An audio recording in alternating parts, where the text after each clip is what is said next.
Pagtikitin nyo po yung tatlong daliri nyo, ganun po katataba yung mga uod na pumapasok sa butas ng mukha, mga minamahal. Naging bisyo ko po ang pagsasayaw, mga minamahal. At sa impyerno po, andyan nga po na pinasayaw po ko. Meron po akong nakikitang isang tao, sumasayaw po siya. Yung sayaw po niya, kung tawagin moonwalk po. Maya-maya po, yung ginagaya kong sumasayaw ng moonwalk, humarap po siya sa akin. At doon po talaga ako, hindi makapaniwala, mga minamahal, sa nakita ko. Napahinto ako sa pagsasayaw. Dahil 100% mga minamahal, walang iba kundi si Michael Jackson po, yung ginagaya kong sumasayaw ng moonwalk sa impyerno. Yung sayaw po pala niya ay sayaw po pala ng Diablo yon, mga minamahal.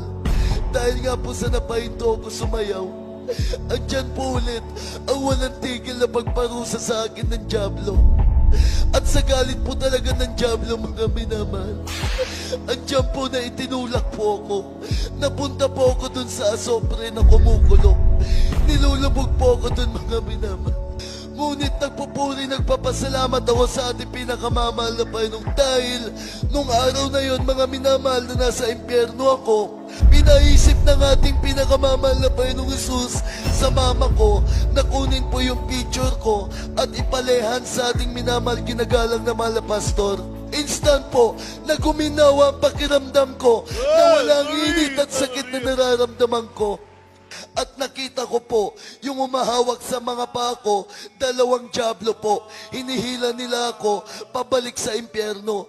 Ngunit ang pinagtataka ko po doon, bakit hindi nila ako mahila? Meron po akong nakitang isang napakalaking tao. Ang kasuotan po niya kulay puti. Napakaliwanag ang kanyang mukha, mga minamahal. Ang nakita ko na lamang po yung kamay po niya. Inabot po ako. Pag-abot po sa akin, mga minamahal, nagising po ulit ako at nasa ospital na po ako at binuhay po ako ng ating pinakamamahal na Panginoong Jesus. Napakabuti po ng ating pinakamamahal na Panginoong Jesus, mga minamahal. Andyan na nagulat yung mga doktor. Paano daw po ako mabubuhay kasi 1/4 na utak na natanggal sa akin. Yun nga lang daw pong maputulan ng isang ugat sa ulo ay namamatay na po. Yun pa po kayang 1/4 na utak. Ngunit tunay na buhay na Diyos ang ating pinaglilingkuran, mga minamahal. At masasabi ko po, mga minamahal, na natili po ako sa ospital ng 2 buwan. Dahil 2 buwan po akong nakomatose, mga minamahal. Ngunit sadyang kay buti po talaga ng ating pinakamamahal na Panginoong Jesus. Sa una't panalangin lamang po ng ating